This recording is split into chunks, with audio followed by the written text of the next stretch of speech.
Welcome everybody. We'll start with page 14, Yudalad Amud Aleph.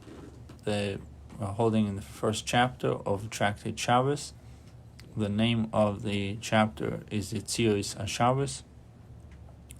And we ended off yesterday with regarding the 18 things that were taught, that were ruled on that day, that Beit Shammai had a majority, and they enacted 18 different laws. Most of them were in regards to purity and impurity, the laws of Tumah and Tara. So we'll start with Amar Rabba Bar Chana Rabbi Yeshua He. It is Rabbi Yeshua who taught this Mishnah. Which Mishnah? The Mishnah reflects the view of Rabbi Yeshua. The Gemara quotes a Mishnah in Tractate Shabbos, which rules the dispute between Rabbi Menashe and Rabbi Yeshua. The Mishnah discusses 3 cases concerning food that is tamei as a rishon, as a sheni, and as shlishi. 1st degree, 2nd degree, and 3rd degree. The Mishnah will discuss all these cases. This nan Rabbi Menashe Omer, Oichel rishon. One who eats food that is rishon, meaning that has the 1st degree of tumah, rishon becomes a rishon himself. That the person will turn into a 1st degree of tumah, even though he was not tameh, he's now touching food that is tameh, he becomes rishon. The oichel sheni, and one who eats food that is sheni, 2nd degree of tumah, becomes a sheni. So the person becomes also same level of tumah. Oichel shlishi, and if he eats food that is shlishi, he becomes shlishi. Rabbi Yeshua ha'oichel rishon. One who eats food that is rishon, ve'oichel sheni, or food that is sheni, 2nd degree of tumah, of impurity, becomes sheni himself. Interesting, Rabbi Yeshua, the difference between Rabbi Yeshua and Rabbi Menashe is, Rabbi Menashe said if you eat 1st degree, you're 1st degree of tumah. 2nd, you're the 2nd degree of tumah. 3rd, you're a 3rd. Rabbi Yeshua says if you eat the 1st degree of tumah or the 2nd degree of tumah, one who eats food that is rishon, 1st degree, ve'oichel sheni, or food that is sheni, 2nd degree, he becomes a sheni himself. Yeah, usually it's knocked down 1. Right, so he says, according to Rabbi Yeshua, it's knocked down 1 from rishon to sheni, but if you're eating sheni, it's not turning into a shlish, it's not turning into a shlishi, it stays sheni. You're not knocking it down any further. Shlishi, but if he eats food that is containing a 3rd degree of tumah, sheni la kodesh, he becomes a sheni in regard to kodesh, to sacrificial foods. So it is even enhancing the taking a sheni and turning it. Taking shlishi and turning it into a sheni, taking a 3rd degree of tumah, right, and making it a 2nd degree of tumah. But that's only according to Rabbi Yeshua. But and also in the case of sacrificial foods, ve'ein sheni letumah, but it does not become a sheni in regard to tumah. If you look at note 13 and 14, it says the eater is actually rendered tamei to a degree higher than the food he ate. The reason is explained shortly in note 16. On contact with kodesh, thus on contact with kodesh, he renders it a shlishi, and it in turn can render a revi.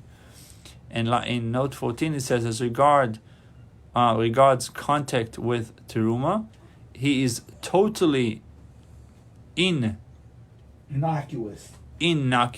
Thank you. The reason follows shortly. in note 16. Note 15, generally, chulin, unconsecrated food, does not contract tuma lower than a sheni.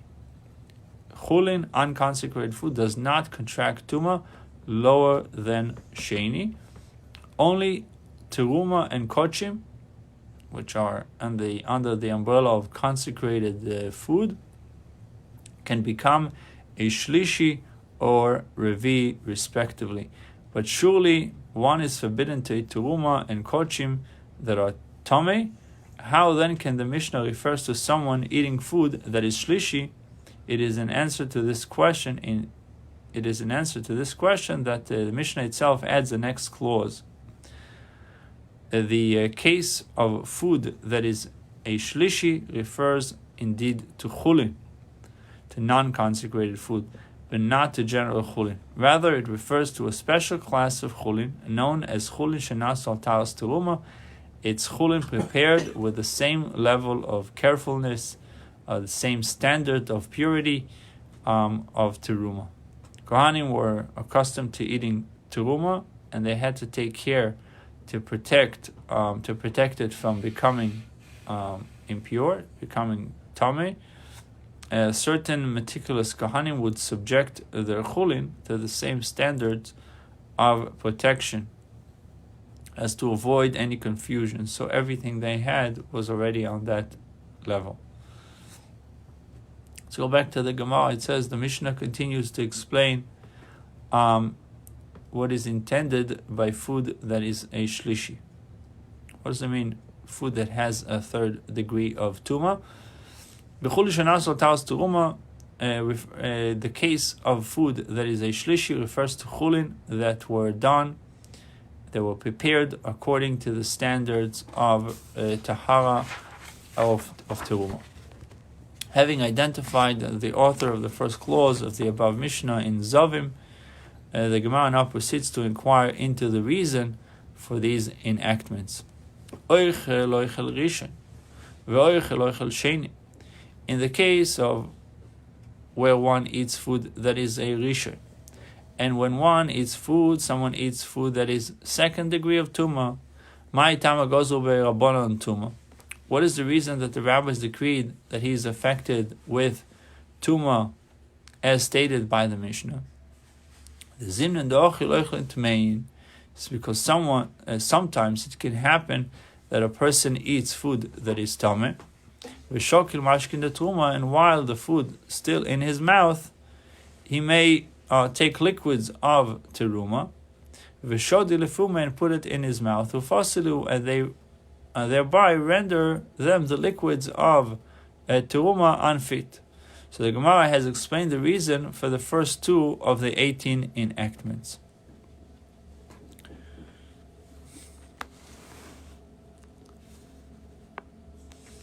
In note 18, that a person rendered tameh when he eats food that is a rishon or food that is a sheni is counted as two separate enactments, because one cannot be derived from the other.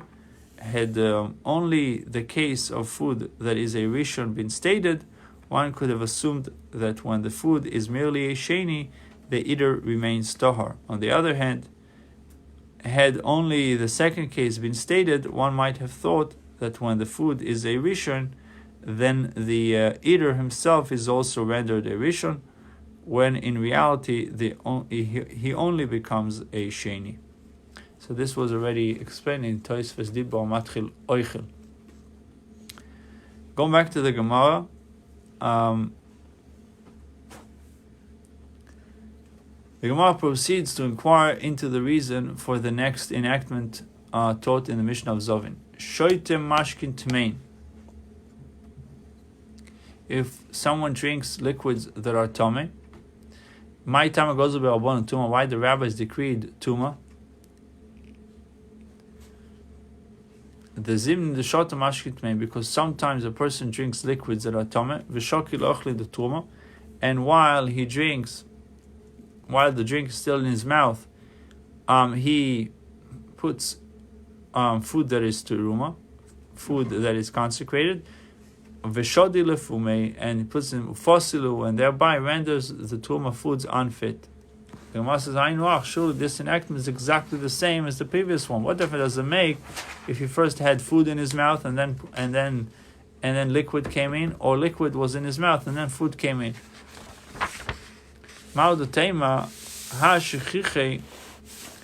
That is, this concern in the case of the eater is common, where the other concern in the case of a drinker is not common, and no tuma was decreed in that case.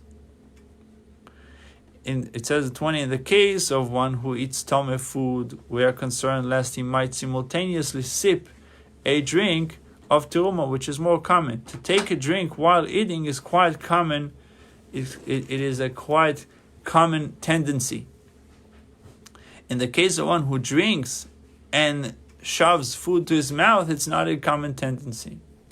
Kamashmalan, the Mishnah teaches us that the rabbis decreed tuma in that case as well. The Gemara has explained the reason for the third of the 18 enactments. The Gemara proceeds to inquire into the reason for the next enactment taught in the Mishnah of Zovim. It says in the case of someone's head and the greater part of his body entered into drawn water, mikveh water. What is the reason the rabbis decree that he is affected with tuma by virtue of this bath, as stated in the Mishnah? In the beginning, they used to immerse themselves to become toher b'mei me'oris, in pools of cave waters, which were stagnant and dirty, fatted, and didn't smell good. And they used to pour over themselves drawn water from vessels in order to cleanse themselves from the cave water. So they got into dirty water to purify themselves, cave water, and then they used to pour water on themselves like people taking a shower after the mikvah. Right. That's, yeah. So after a while it began to become a custom. Right. Post-immersion shower is an established practice. Gozolem tuma. So in order to discourage the practice, the rabbi said, if you do it, you become tummy, you didn't do anything.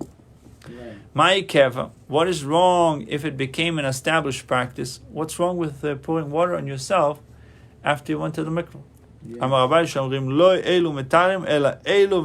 Because people started to say that the mikvah is not what makes you pure. It's if you have a mikvah with a combination of regular water, that's what makes you pure. So the rabbis wanted to avoid that notion, so they said you should not do it.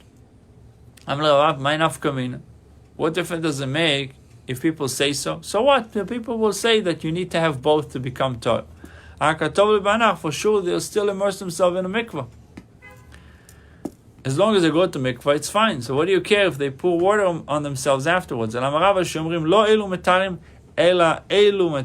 really the mistake was much more severe, that they came to the conclusion that mikvah water does not make you toher. The regular water makes you toher. And in order for people to not to make this mistake, the rabbis said that it's not beneficial, it's not doing anything.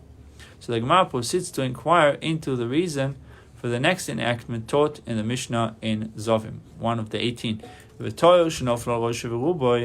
in the case of where a person who is toher, upon whose head and greater part of his body there fell shloisha lugin maim shuvim, 3 lugin of drawn water. Mai tama gozu berabonon tuma. What is the reason that the rabbis decreed that he is affected with tuma by virtue of this shower, as stated in the above Mishnah? The iloiha lo kaima, for not for this decree concerning a person who is tohar lo kaima, the other decree would not stand. The Gemara has explained the reason for the 18th of the 18th enactment. In note 29, he clarifies it a little bit more. He says to decree that a shower taken by Tevul Yom on the day of Tevila, the day of the immersion, renders them Tomei. Tevul Yom, someone has to go to the mikveh that day, or he has to wait for the evening to become Toher. Whereas a shower at any other time is innocuous, right? Innocuous. Would seem inconsistent. People would not understand the difference between the two and would reach the erroneous conclusion that if one is harmless, if the one is harmless, so too the other. Therefore, for the decree regarding showering on the day of Tevilah to gain acceptance, the rabbis has to extend the decree to cover showering at all times. Actually, I saw that some had the mistake of saying that women, God forbid, at this time, because of the virus going on, that they are allowed to take a bath in their house to become toher. And the rabbis said, no, the mikvahs are clean, especially women's mikvah, and there's no concern for them. And the right way to do it is they should go to a mikvah. They need to go to a mikvah. Women that want to be a woman that wants to pure herself from the impurity of nida has to go to the mikvah. So the rabbi trained the mikvah over here. V'sefer, and the Gemara proceeds to inquire into the reason for the next enactment taught in the Mishnah and Zovim. V'sefer, and regarding the case of a holy scroll of scriptural text, what is the reason that the rabbis decreed it is affected with Tuma, as stated by the Mishnah? People used to store foodstuffs of Tuma etzel Sefer Torah, next to the Torah scroll. Yeah. And people said, as an argument in favor of this practice, to store the Tuma food next to the Sefer Torah, Ay Kodesh, Vay Kodesh, both of them are holy. The rabbi saw that due to this persistent practice, scrolls became damaged on account of the mice that were attracted to the food. They decreed the scrolls are affected with Tuma and disqualified Teruma on contact, and thereby discouraged the practice of storing Teruma together with the scrolls, with the Torah scrolls. The Gemara has explained the reason for the 6th of the 18th enactment, the 18th enactment. The Gemara proceeds to inquire the reason for the next enactment taught in the Mishnah in Zovim. Vayadayim, and regarding the unrinsed hands, what is the reason for the Tuma as taught by the Mishnah? This is also relevant to us. It says the hands are always busy. Yadayim askonius hand. Person's hands are always active and are up to become dirty and impure. The rabbi therefore declared unrinsed hands tameh in order to prevent teruma being handled with dirty hands. The Gemara has explained the reason for the 7th of the 18th enactment. Tana. The next one is regarding tuma of a person's hand. Tana afyadayim avois mechamay sefer, also hands that come into contact with a holy scroll. Poisos atuma are declared tame and rendered teruma unfit on contact. Mishum de Rabbi Parnoch. The Omar Rabbi Parnoch Yochanan. Rabbi Parnoch said in the name of Rabbi Yochanan, Areches of a Torah Orum. Whoever holds a Torah scroll when he is bare without a covering, Nikbar Orim, will be buried bare. So Sefer Torah has to be carried with his covering. Right. And if someone carries it without covering, his punishment will be that he will be buried bare. Arum Sakadaitoch, do you really mean that he will be buried bare without shrouds? This person will God forbid, will die without mitzvahs. In other words, he will die bare fed, or he will die without bereft of all his merits. So, below mitzvah sakada, is it really possible to say that someone will die, really mean without any mitzvahs at all? we learned that every Jew is full of mitzvahs like a pomegranate. Ela ema orum below is a mitzvah. What is the meaning? Bear without that particular mitzvah that he was performing at the time he held the Torah scroll, meaning he's losing the mitzvah of holding the Torah scroll. Even though he held the Torah scroll, since he held it without covering, he loses that specific mitzvah. Hey gozo bereisha, which enactment was decreed first? If you say that this one of the 18 enactments regarding unrinsed hands were mentioned first, since it was decreed first, what is the need? What need is there for this other decree regarding hands that touched a holy Torah scroll? Rather, that decree regarding hands that touched a holy scroll was decreed first. And subsequently it was decreed generally regarding all hands. It says in note number 3, after the enactment of the second general decree, the first decree on hands that touched a scroll seems redundant. However, in fact, it is still relevant in a case where someone rinsed his hands just before touching a scroll. His hands are not tameh on account of the second general decree on unrinsed hands because he just rinsed them. However, by the first decree, they are tameh because he touched a scroll even though he rinsed them beforehand. And this is from the interpretation of the Rosh, Tosfos HaRosh, or Tosfos, Dibur Matchil Af. So, Tvul Yom, Utvul Yom, having concluded the discussion on hands, the Gemara now proceeds to examine the next item in the Mishnah of in Zovim, Utvul Yom, and a person who immersed that day in a mikvah. The Mishnah listed a Tvul Yom, a person all day long after his immersion, among those who render Tumah unfit on contact. Tvul Yom Doraisu, person who immersed himself that day, renders Teruma unfit by biblical law. Dichtiv uva shemesh v'toher, because it's written that, and the sun shall set, and only then he shall become toher. And thereafter, he may eat from the holy food. How then can you propose that it be counted in the 18 enactments? Same mikan tvul yom. Omit from here the case of a person who immersed himself that day. The Gemara proceeds to examine the next item in the Mishnah in Zovim, va'oichlin shenidmu b'mashkin, foods that were contaminated through mashkin, through liquids. Foods that contracted tuma from tuma liquids are contaminated with tuma in the degree of sheni. B'mashkin demai.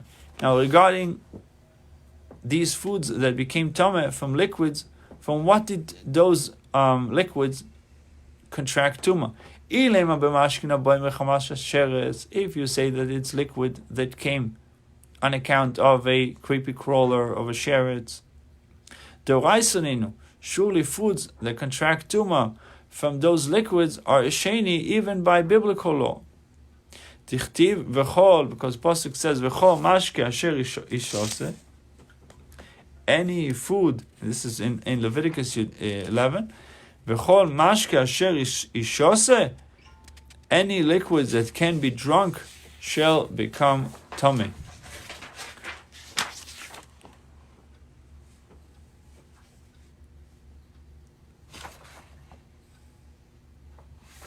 So it says in 10, just read the top of it, it says the pasuk refers to liquids that are contained in a tameh earthenware vessels. It is stated clearly that the liquids do not. It is stated clearly that liquids do contract tumah.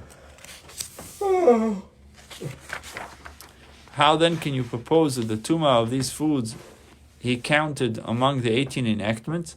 Ela b'mashkin aboim Mechamas Yadayim. Rather, the Mishnah is referring to foods that contracted tumah from liquids that came into contact with unrinsed hands. Ugezeira mishum mashkin aboy mechamas sheretz. And it is a decree legislated on account of liquids that came into contact with a sheretz. The measure is the 8th of the 18th enactment. The Gemara proceeds to examine the final item in the Mishnah in Zovim. V'akelim shenitmu b'mashkin, and articles that contracted tumah from liquids are contaminated with tumah in the degree of sheni. The Gemara deliberates on this case. Kelim deitmu b'mashkin demai. Articles that contracted tumah from liquids. From what did those liquids contract tumah? If you say that it refers to articles that became tumah from liquids that are secretions of a zav, doraisaninu. Surely those articles are tumah by biblical law. Dichtiv. The pasuk says v'chiyor kazav bator. Pasuk in Vayikra 15, Leviticus 15. V'chiyor kazav bator. If the zav spits on a person that is tohor, he shall immerse his garments and immerse himself in the water, and he remains tumah until the evening. In this verse, the Holy One is saying, in effect, when something, the secretion, is merely held in the hand of a Torah person, I declare to you that he is tumah. At any rate, how can you propose that the tumah of these articles is counted among the 18 enactments? The Gemara answers, rather, the Mishnah is referring to articles that contracted tumah from liquids that came into contact with a sheretz. Ugezeira mishum demashkin dezav, and it is decree legislated on account of liquids that are secretions of a zav. This measure is the 9th of the 18 blessings. The Gemara has stated that unrinsed hands were one of the items declared tumah by the 18 enactments. The Gemara questions this statement. V'yodaim, and regarding unrinsed hands, Talmidei Shammai ve'Hillel gozu. Was it really the disciples of Shammai and Hillel who decreed that they are tumah when they enacted the 18 enactments? Shammai ve'Hillel gozu. Surely it was Shammai and Hillel themselves who made the decree. The Gemara cites a brisa to prove that Shammai and Hillel decreed that unrinsed hands are tummy. The Tanya, a brisa teaches the following early Tanoim. The following early Tanoim issued decree on the following 5 matters. Yosef ben Yoezer Yosef ben Yochanan Yerushalayim. Yosef ben Yoezer, the leader of Tzareda, and Yosef ben Yochanan, the leader of Yerushalayim, goes to Tumah al Eretz Hamim, decreed a Tumah on lands of the nations. That all the lands beside the land of Israel, the Gentiles did not take care to mark their graves, and therefore they are tumah. These rabbis feared that walking anywhere in those lands could result in unknowingly touching or moving a small bone or other part of a corpse, rendering the person tummy. And they therefore decreed that whoever walks there must assume that he contracted tumah from parts of a dead body, and to become cleansed from his tumah on his return to the land of Israel, he must undergo a full week of long purification process prescribed for those who contract tumah from a dead body, namely sprinkling of the purification water containing ashes of the red heifer, and on the 3rd and the 7th day, and immersion in a mikvah. So he had to do it twice, 3rd and 7th day, and going into the mikvah. By the same token, a clod of earth from these lands is tumah, even if it is brought into the land of Israel.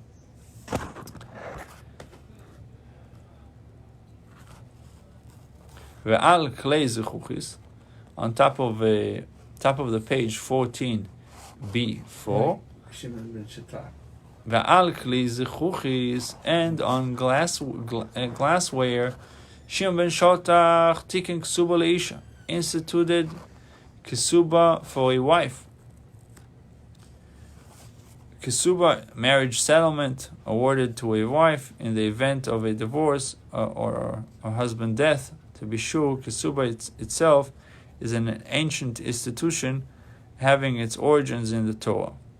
However, it was strengthened by various rabbinical enactments. The rabbi's motive was to protect a wife against capricious divorce. Like when they say, "Get out of here." Right. Knowing that he would have to pay a substantial amount upon the dissolution of the marriage, a husband would not divorce his wife too hastily. So that was V'gozal Tuma al Klei and decreed Tuma on metalware. Shama v'Hillel gozal Tuma al Yadayim. Shama and Hillel decreed Tuma on the unrinsed hands of a person. So we see that Shama and Hillel themselves were the ones who decreed Tuma upon hands, not their disciples. It's funny how they stuck in the Kesub in the middle of all this stuff about Tuma. Yeah. V'chi Tema Shama v'Siyosei v'Hillel v'Siyosei. If you say that it was Shammai together with his group and Hillel together with his group, the 18 measures, 18 things they were decreed when the vote was taken. And all the 18 issues, the two schools were differed. They argued about. As we know that Hillel and Shammai themselves did not differ save in 3 places. According to Ravuna, in 3 places Hillel and Shammai argued and no more. Hillel and Shammai came and decreed only to suspend teruma that was touched by unrinsed hands, while their disciples came and decreed to burn it.